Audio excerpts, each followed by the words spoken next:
Hey everybody, it's Cam from the Nerd Book Review. Today I'm going to talk about the Godeater Saga by Rob Hayes. This book was put out first on Kickstarter. I backed it. It's the only series that I've ever backed on Kickstarter.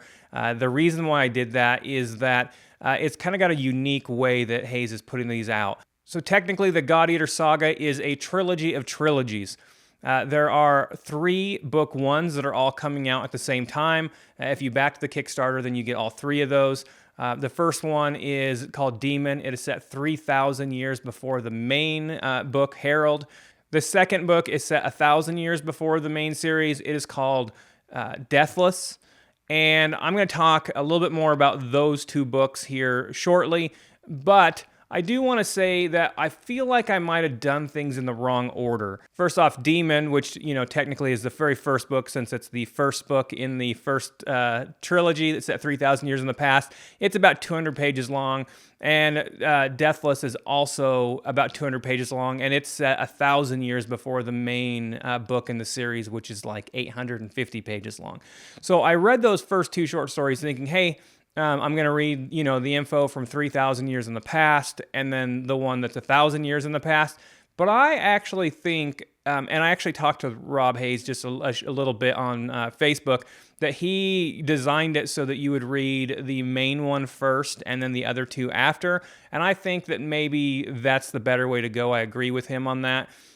While you do get, that back info, if you do the other 2 books first before the main one, I do feel like they're more helpful to give you that background information after you already know the main storyline.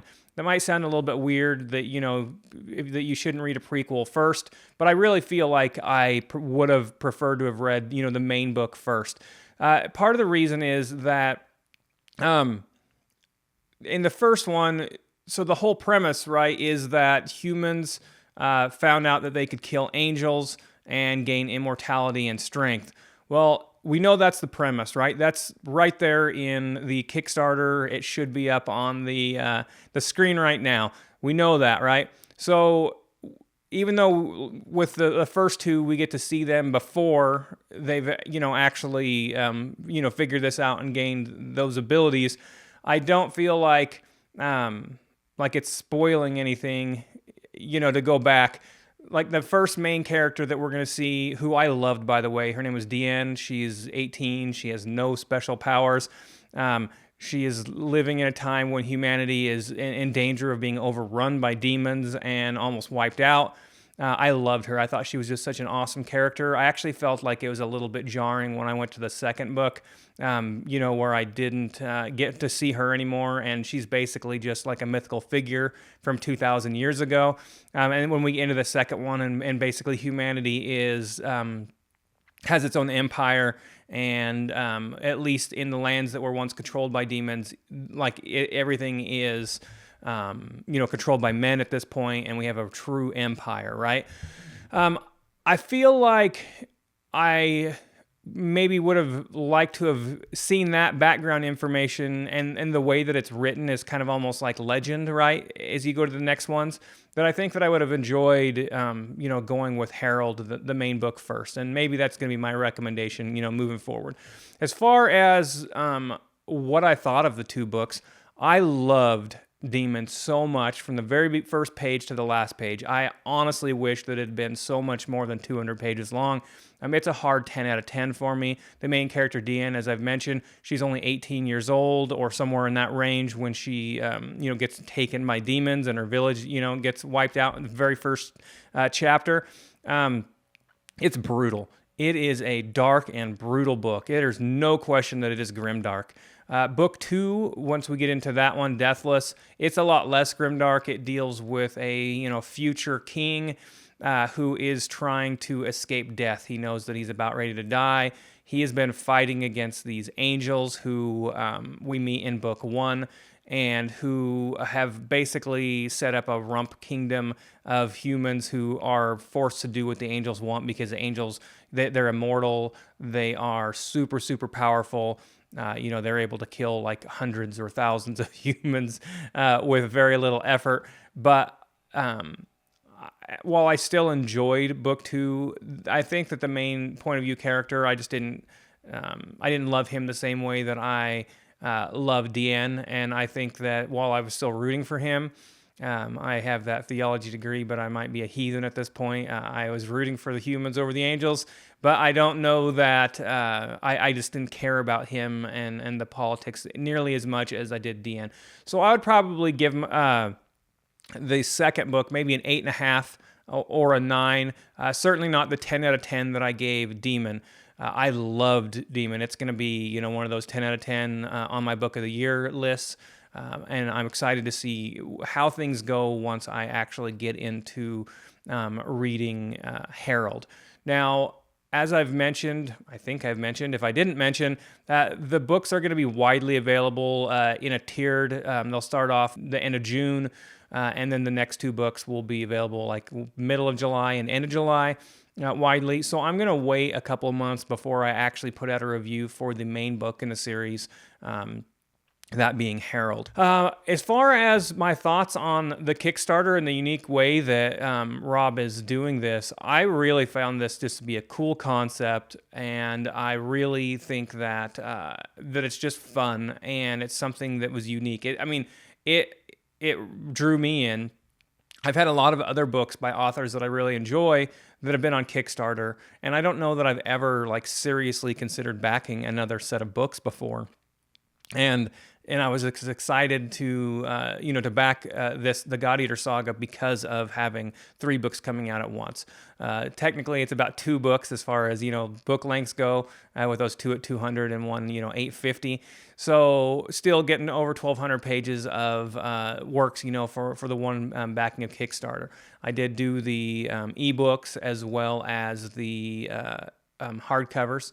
And I'm very excited when those actually show up. I'll be sure to have some sort of video up once I actually get those and get to see them. But as far as Rob Hayes goes, just in general, this is an author. When I first started reading indie books, he had a Spiffbo finalist. It was Best Laid Plans, I believe. I've read about 5 or 6 of his books at this point. So his first series of books, like a duology and a trilogy and at least one solo book, is called The First Earth Saga. He's got the Best Laid Plans duology that I really loved, pirate themed. There's magic in a Caribbean setting. Also, City of Kings is one of my very favorite standalone books set in the same world, but you don't need to have read the other ones. I think it might have actually been the very first book of his that I read. Really love his writing style. I get into that movie in my mind right away, and I just really enjoy reading his stuff. And he's just an amazing author. He was lucky enough very early on to sell a bunch of copies of his first book and end up being able to be a full-time author because of that. If you are so inclined, you can go back and see the author interview I did with him way back in the early days of the podcast. And I kind of feel bad that I've fallen away from reading his books recently. In the last, 4 or 5 years, I haven't read anything by him, and I really need to get back and do that. I think part of it was that I just, he had more of a sci-fi cyberpunk style one, and then he had a samurai series that kind of felt like it was more stylized to me that I really need to look into. But I really recommend his early stuff. I know this video here is fairly short and to the point. I didn't even talk all that much about the first 2 books that I read. I feel like it's a little bit hard to remain mostly spoiler-free while talking about those 2 books, which is another reason why I think maybe I should have read Harold first. But once people have had a little bit of time to actually read these, I'm hoping that you guys will comment on your own thoughts of whether you think this I should have read the main book first, or whether reading the 2 shorter novels that were set in 3,000 years and 1,000 years in the past would have been the better route to go. If you are watching this and you've done the reading, or if you think to come back to this later on, let me know what your own thoughts are. But I'm definitely going to recommend reading the main book first and then the 2 prequels second. I'm kind of excited to see how the next round goes. I know that since these ones aren't even out technically, unless you back the Kickstarter, it's going to be a year or two. But I'm really excited. I'm hoping to see more of Deanne, that main character in the first book. I just thought she was an awesome main character, and I look forward to seeing I look forward to reading, the main book Herald at some point here pretty quick too. I think I'm gonna wait till maybe May or June, just so that it's closer when I record and get that out.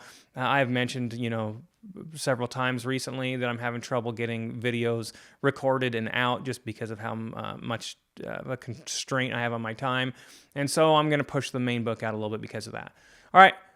Thanks for watching this video. I recommend buying these books when they come out. The two shorter novels at the very least, and I'm sure I'm going to love the next one after that. Thanks.